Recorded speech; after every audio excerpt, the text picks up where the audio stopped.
নমস্কার।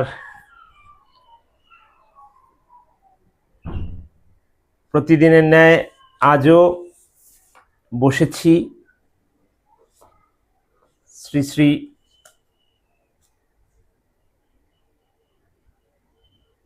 বাল্মীকি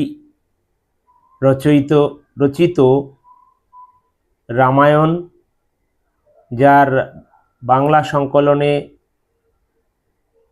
আদিকবি কৃত্তিবাস এবং আদিকাণ্ডের আজ ষষ্ঠ পর্ব, যেখানে সগর বংশের নিধন এবং সেই সগর বংশের উদ্ধারের যে প্রক্রিয়া কপিল মুনির দ্বারা বর্ণিত হয়েছে, সেই উপাখ্যান আজ পাঠ করব।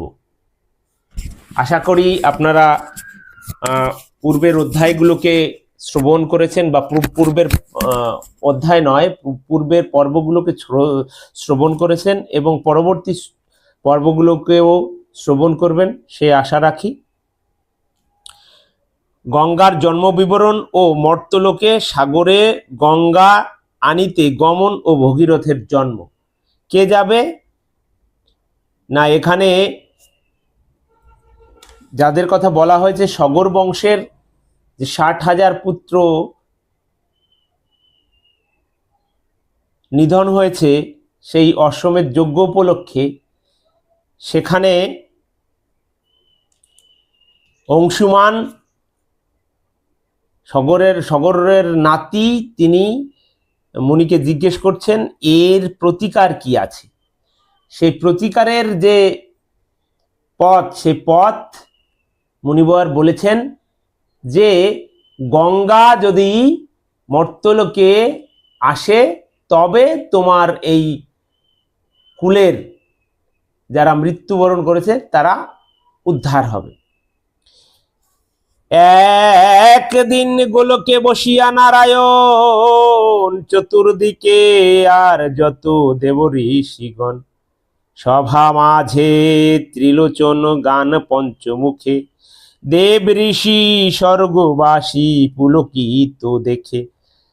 সিংহা বলে শ্রীরাম ডম্বুরে বলে হরি, পঞ্চমুখে পঞ্চানন গান ত্রিপুরারি। লক্ষ্মী সহ বসিয়া আছেন মহাশয়, শুনিয়া সে গান হইলেন দ্রবময়।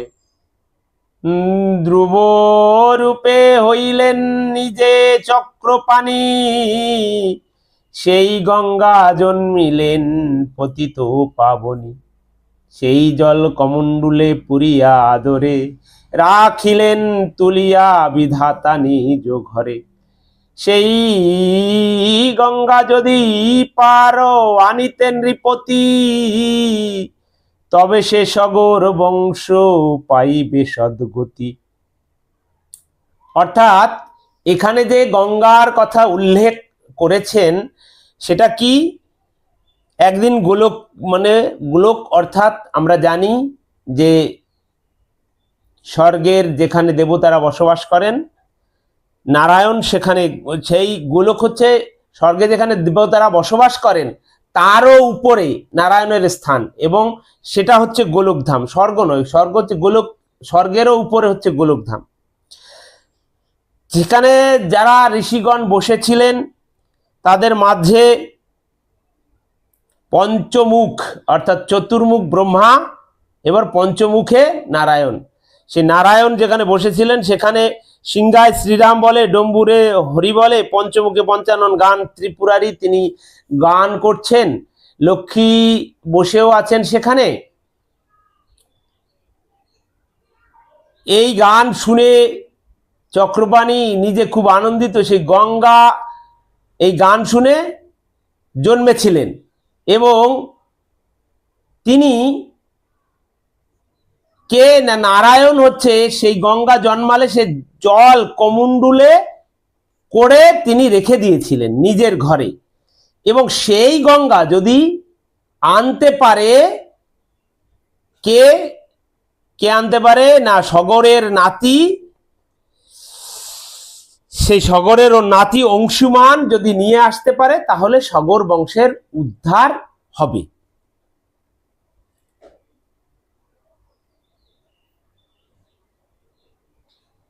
ঘোড়া লইয়া অংশুমান অযোধ্যাতে যায়, বিবরণ কহে আসি সগরের উপায়। কপিলের স্থানে পাইলাম অশ্বধনে, তার কোপাগ্নিতে মরিয়াছে সর্বজনে। শুনিয়া সগর রাজা শোকাকুল মন, পুত্র শোকে নিরবধি করেন ক্রন্দন। রাহুর দশায় জন্ম হইল যখন, সে সবার আশা আমি ছেড়েছি তখন। 60,000 পুত্রে সাপ দিলেন বিষাই, অল্পকালে মরিল না হইল চিরাই। অসুচি হইল যজ্ঞ না হইল সায়, কি মতে পাবেন মুক্তি ভাবেন উপায়। স্বর্গেতে আছেন গঙ্গা করি কি প্রকার, তাহা বিনা কিসে হবে বংশের উদ্ধার। অংশুমানের রাজ্য রাজা করি সমর্পণ, গঙ্গারে আনিতে রাজা করিল গমন। গঙ্গা না পাইয়া তার নিত্য বাড়ে শোক, মরিয়া সগর রাজা গেল ব্রহ্মলোক। অংশুমান রাজ্য করে অযোধ্যা নগরে, তার পুত্র হইল দিলীপ নাম ধরে। পুত্রের রাজ্য দিয়া গেল গঙ্গা নিবারে, তপ 10,000 বৎসর অনাহারে। গঙ্গা না পাইয়া গেল স্বর্গের উপর, তাহাতে দেখিয়া তুষ্ট দেব পুরন্দর। অপুত্রক রাজা দুঃখ ভাবেন অন্তরে, 2 নারী থুয়ে গেল অযোধ্যা নগরে। চলিল দিলীপ রাজা গঙ্গা অনুসারে, কঠোর তপস্যা করে থাকি অনাহারে। কভু জলাহার করে কভু অনাহার, অযুত বৎসর সেবা করিল ব্রহ্মার। তথাপি না পায় গঙ্গা না হয় অশোক, মরিয়া দিলীপ রাজা গেল ব্রহ্মলোক। অরাজক হইল রাজ্য অযোধ্যা নগর, স্বর্গেতে চিন্তিত ব্রহ্মার পুরন্দর। শুনিয়াছি জন্মিবেন বিষ্ণু সূর্য কুলে, কেমনে বাড়িবে বংশ নির্মূল হইলে।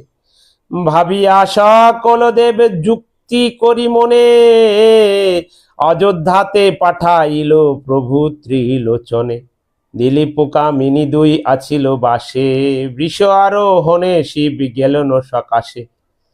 দোহাকার প্রতি কহিলেন ত্রিপুরারি, মম বরে পুত্রবতী হবে এক নারী। 2 নারী কহে শুনি শিবের বচন, বিধবা আমরা কিসে হইব নন্দন। শঙ্কর বলেন 2 জনে কররতি, মম বরে একেরও হইবে সুসন্ততি। এই বর দিয়া গেল দেব ত্রিপুরারি, স্নান করি গেল 2 দিলীপের নারী। সম্প্রীতিতে আছিলেন সেই 2 যুবতী, কতদিনে একজন হইল ঋতুমতি। দোহেতে জানিল যদি দোহার সন্দর্ভ, দোহে কেলি করিতে একের হইল গর্ভ।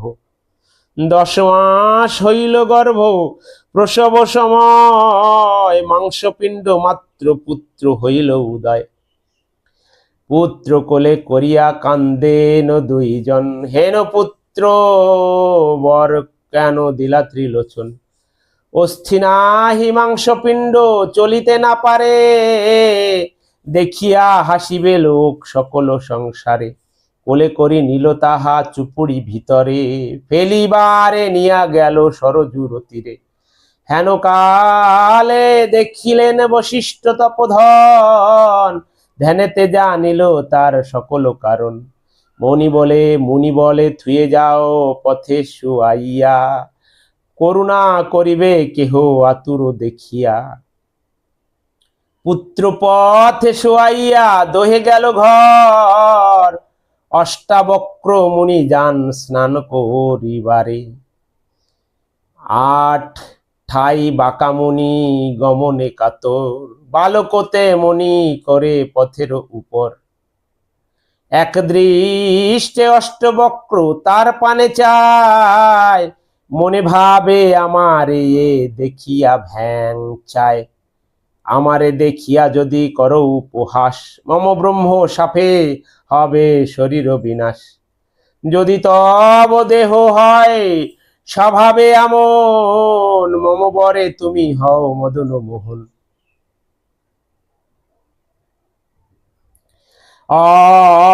অষ্টবক্র মুনি সেই বিষ্ণুর সমান, যাবে বর সাপ দেন কভু নহেয়ান। যারে বর সাপ দেন কভু না নহেয়ান। অষ্টবক্র মুনির মহিমা চমৎকার, দণ্ডাইল উঠিয়া সে রাজার কুমার। ধ্যানে জানিলেন অষ্টবক্র তপধন, বটে মহাপুরুষ এ দিলীপ নন্দন। উভয় রানীকে ডাকি আনে মুনিবর, পুত্র দিল হরষিতে দহে গেল ঘর। আসিয়া সকল মুনি করিল কল্যাণ, ভাগে ভাগে জন্ম হেতু ভগীরথ নাম। কৃত্তিবাস পণ্ডিদাস কবিত্বে বিচক্ষণ, আদি কাণ্ড গান ভগীরথের জনম। জয়।